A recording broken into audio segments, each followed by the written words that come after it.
estampam hoje que a dívida brasileira, não existe mais dívida do Brasil com o exterior. O Brasil tem uma dívida chamada interna, dívida pública.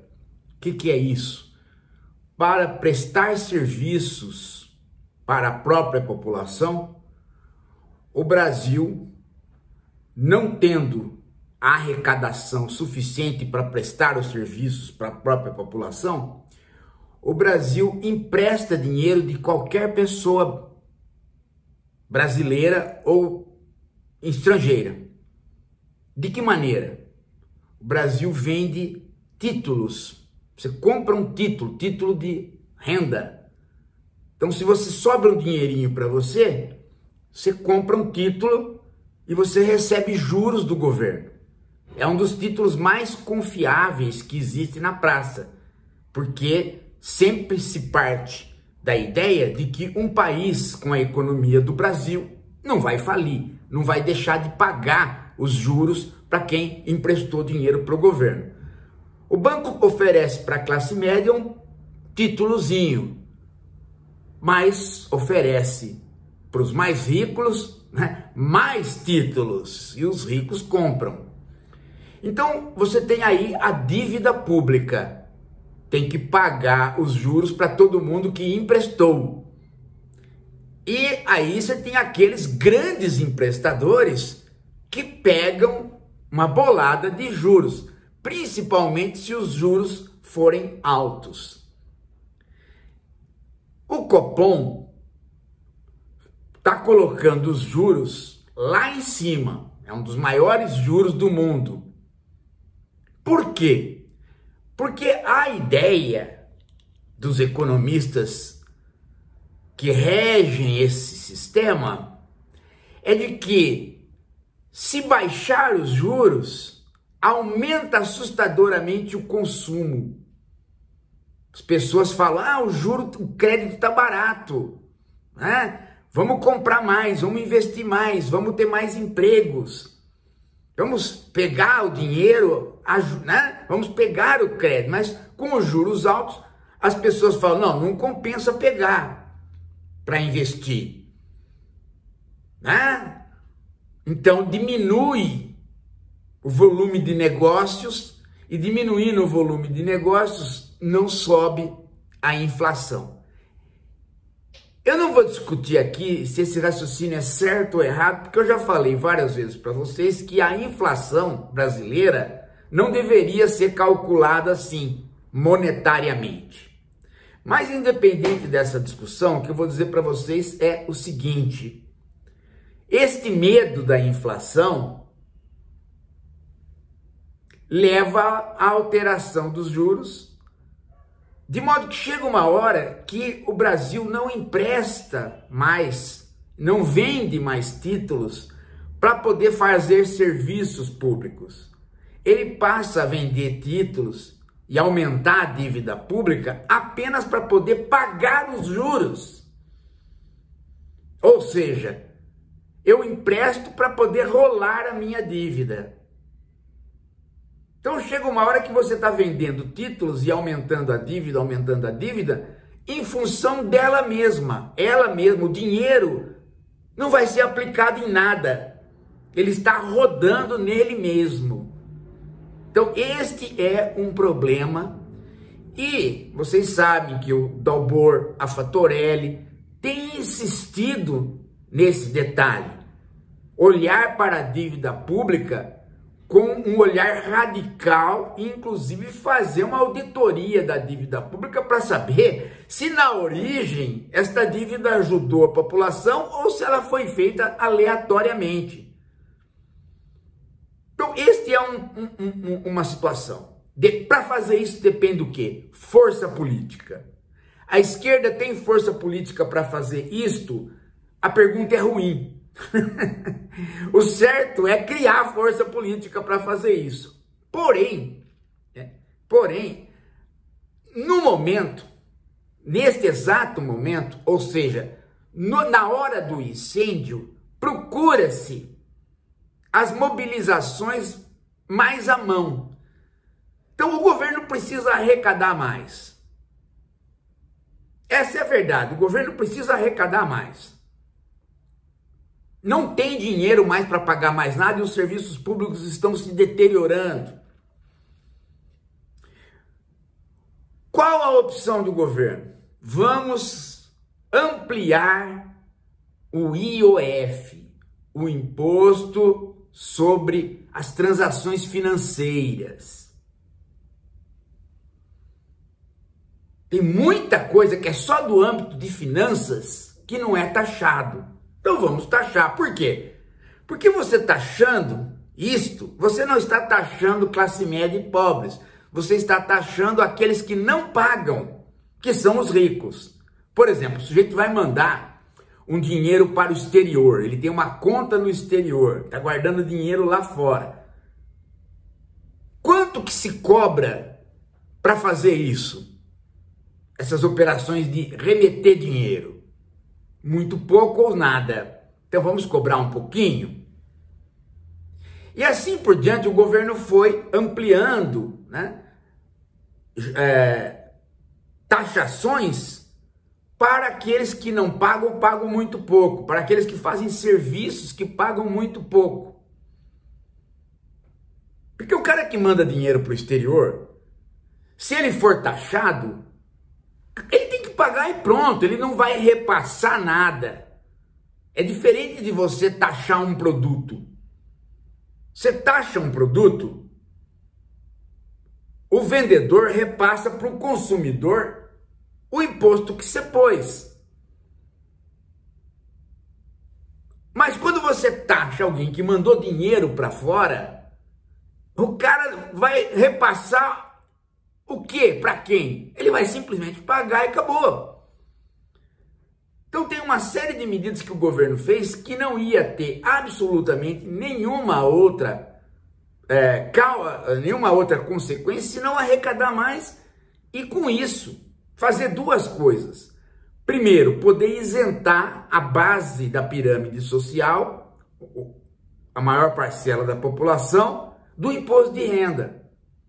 Quem ganha até 5 mil e quem ganha de 5 mil a 7 mil. Até 5 mil zerar, de 5 mil a 7 mil diminuir. E não é só isso. Se fosse só isso, nós interpretaríamos como uma promessa de campanha do Lula. Mas chegou a um ponto que não é só isso. É também pagar os serviços públicos que estão parando de funcionar. E quando eu digo serviços públicos parando de funcionar, não é aquilo que as pessoas ficam pensando do tipo saúde e educação. Não! É controlador de voo, é controlador de desmatamento, é controlador de qualidade da água, é serviços de regulação, é prevenção de chuvas, é o próprio Exército Aeronáutica com aquilo que tem de policiamento de fronteiras, é energia elétrica que vai faltando. Então tudo vai se deteriorando, gente. Você pega um avião, você está voando e você desce. Oh, que beleza. Só que não tinha controlador de voo. Ou, isso é verdade, está acontecendo isso. Você pega uma estrada, oh, que beleza, né? De repente passa um cara a 200 por hora e bate em você. Fala, mas como? Não tem radar, não tem mais polícia? Não, não tem. Não tem radar, não tem mais polícia. Você vê desmatando, aí você fala, oh, mas ninguém vai tomar conta dessa desmata. Não tem mais controlador. Satélites pararam. Cai um raio numa árvore na frente da sua casa, falta luz, você liga para a companhia, ela não vem consertar, não tem, a companhia mandou um monte de gente embora. Porque é efeito em cascata, né? O serviço público não paga o terceirizado demite e vai parando, e é isso que está acontecendo. Por que o Congresso não resolve isso e aprova o aumento do IOF, do imposto que o Lula colocou? Porque o Congresso está apostando no sufoco do governo Lula. Ele está apostando na seguinte coisa: vamos fazer a máquina pública se deteriorar e aí a gente ganha duas vezes. Primeiro, a gente tira o PT e o Lula do governo para sempre. Eles vão ser derrotados porque o Estado vai falir na mão deles. E de quebra, a gente vai lá para os ricos e fala assim: olha, tá vendo o que a gente fez para vocês? A gente quebrou a máquina pública.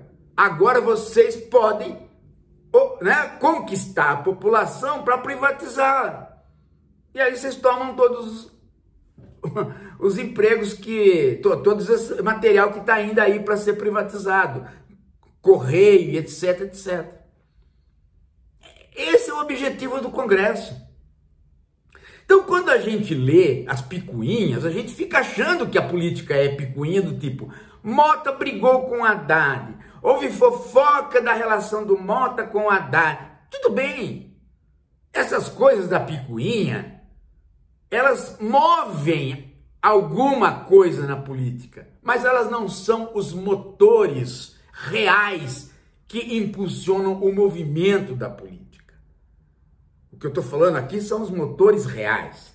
As briguinhas, essas aí, meu amigo, o nego toma um uísque um com o outro e acerta. Mas os motivos de fundo não tiram as pessoas da determinação que elas queriam ter. E a determinação é esta: vamos cumprir o destino do agro de expulsar o Lula da política. E vamos cumprir o destino nosso de sermos representantes dos ricos e oferecer para eles a máquina pública falida para eles poderem privatizar, porque aí a população não reage. Teve um tontinho aqui, um imbecil aqui entre os leitores, né? Que eu nunca vi nada público funcionar. Eu falei: claro que você não viu. Você nunca vai ver nada, né? Desses canaizinhos de evangélico aí.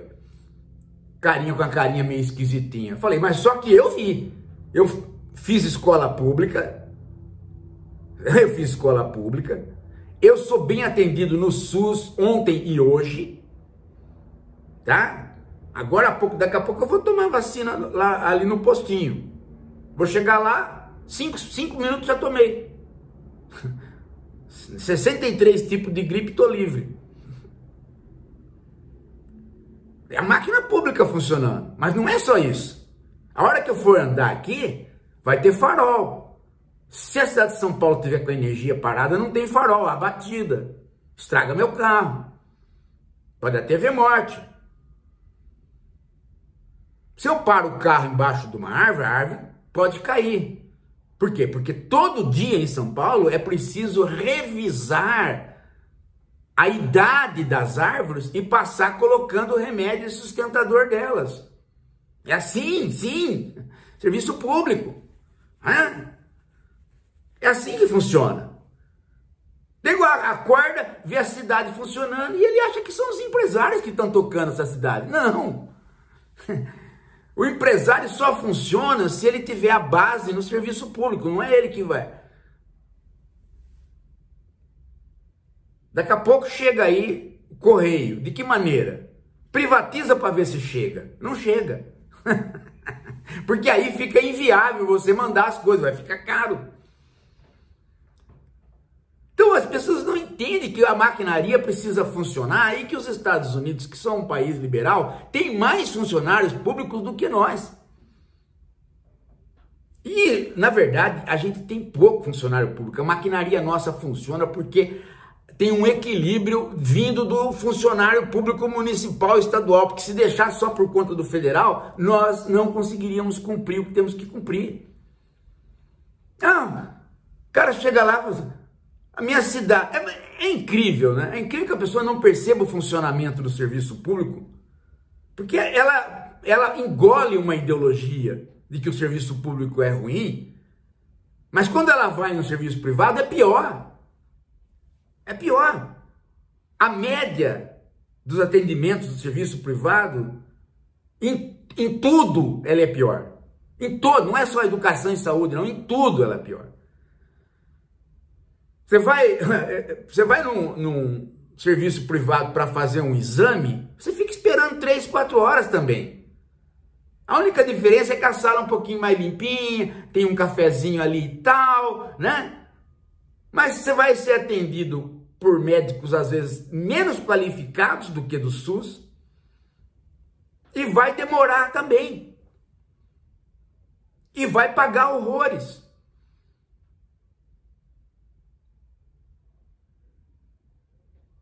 É impressionante que a pessoa não perceba isso. E é uma loucura. As pessoas pensam que...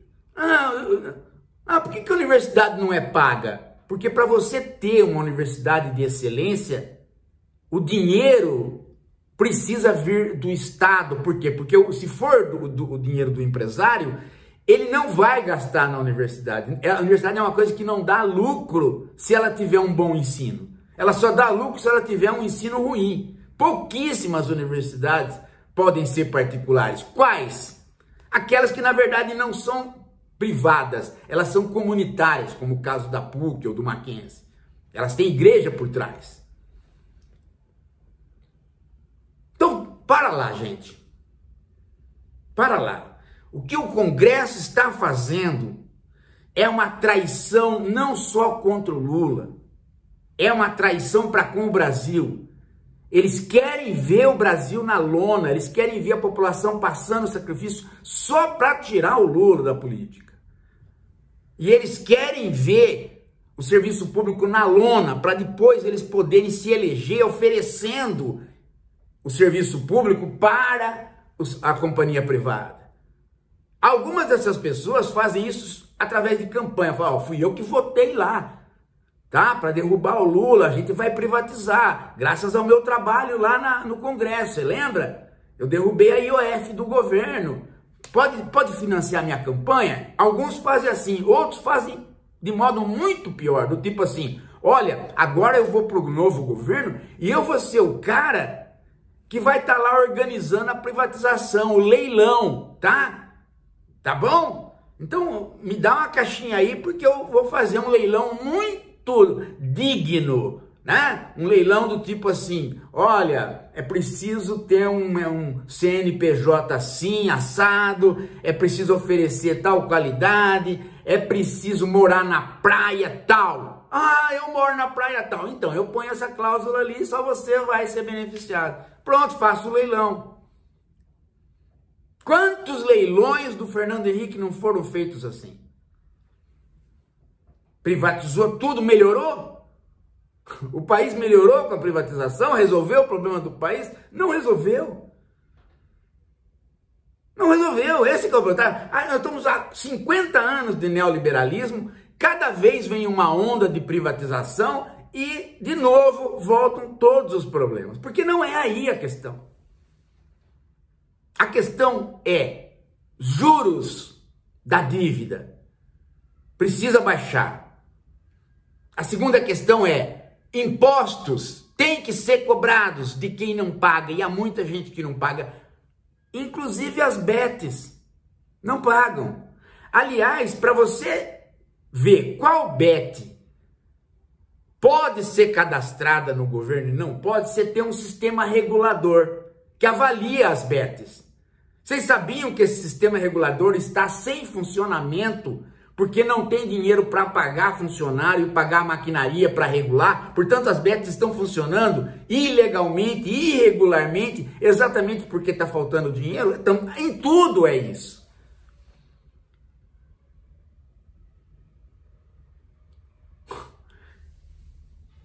E nós da esquerda temos que sair às ruas para falar isso. Sair às ruas não significa ir para comício. Sair às ruas é ter competência para entender o que está acontecendo, para discutir com o colega, com o amigo, com a pessoa do trabalho, com o colega de escola, o amigo de escola, em todos os lugares. Pegar os vídeos que o Lula está falando sobre o assunto e repassar, encontrar com as pessoas e explicar. Agora, se você chega nas pessoas e não sabe explicar, então que tipo de cidadão é você? Você é um cidadão de segunda categoria, mas você tem que ser um cidadão de primeira categoria. Aquele que faz com que os formadores de opinião entendam as coisas. Você não pode ir num podcast, o Flow Podcast lá do cara de barba. O Pondé foi lá e só contou mentira, só falou coisa errada, só embromação. Entendeu? Você não pode. Quando você vai num lugar desse, encontra uma pessoa assim, que tá na mídia, você conversa e explica para ela as coisas. Toda a chance que você tiver. Agora, para explicar, você precisa conhecer. É por isso que nós estamos aqui montando os grupos de leitura do Capitalismo 4.0. Você já comprou? Compra. Você pega lá na Amazon. Ah, professor, mas vou esperar o papel. Compra os dois. A gente fez um esforço enorme para fazer o livro baratinho, para que você possa comprar os dois. Compra já, vai lendo, depois quando sair o papel você compra. E aí dia 26 você vem, às 4 da tarde na FATEC, para a gente fazer o encontro de lançamento. Mas já vai montando os grupos de estudo.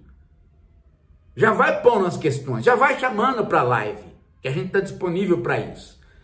Vamos nos qualificar, gente. E vamos enfrentar esta batalha. Nós não vamos entregar o país para os bandidos. Não vamos. A direita não pode voltar, gente.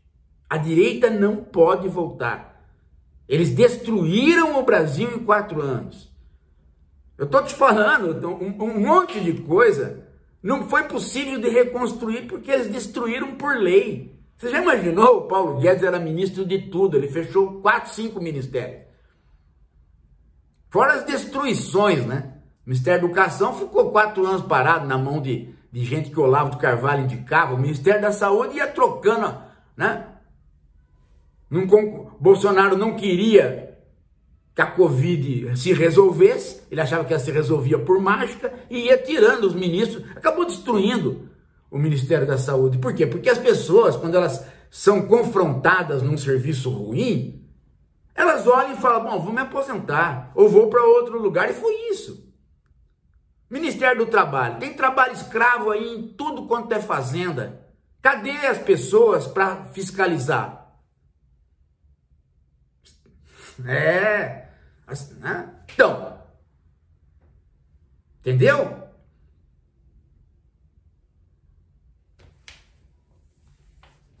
Bolsonaro é bandido, gente.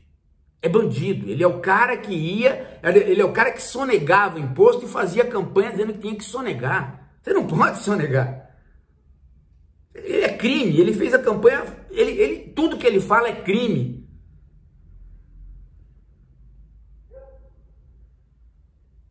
E nós não podemos deixar mais esse pessoal entrar. E ele falou uma coisa importante no fracassado comício de ontem. Ele falou que ele governa o Brasil sem ser presidente. Claro! Se eles elegerem uma bancada como essa que está aí no Congresso, eles governam sendo o presidente qual for. Mas eles, assim mesmo, o que eles querem ver é a derrota do Lula. Porque o Lula se tornou um imã das forças de esquerda. E eles acham que se eles destruírem esse imã, acabou as forças de esquerda. Mas não acabou, não. O Lula não vai ser destruído, nós vamos estar aqui e esses grupos de estudo vão dar um passo essencial para a gente ter condições intelectuais de enfrentar este povo. Nós precisamos ser inteligentes, precisamos estudar, precisamos saber o que está acontecendo. E o Capitalismo 4.0 é exatamente para você saber o que está acontecendo. Vamos fazer os grupos? Dia 26 você vem para o lançamento? Não vem por quê? Não, você vai ter que vir, eu estou te falando, vai ser bom para você.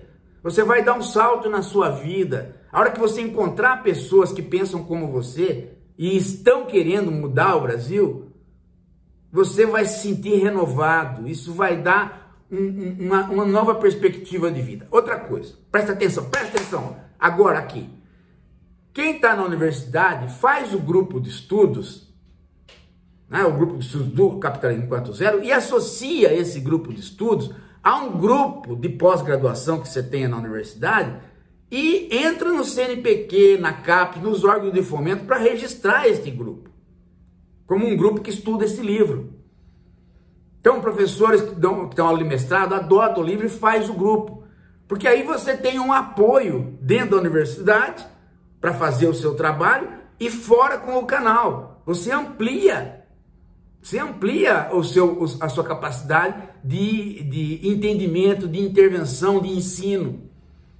Sem contar que você passa a ter, né, um apoio, porque você fala assim, bom, hoje eu vou chamar aqui na universidade uma live com o professor Giraldelli para o meu grupo de estudos aqui dentro da universidade. Pronto, faz.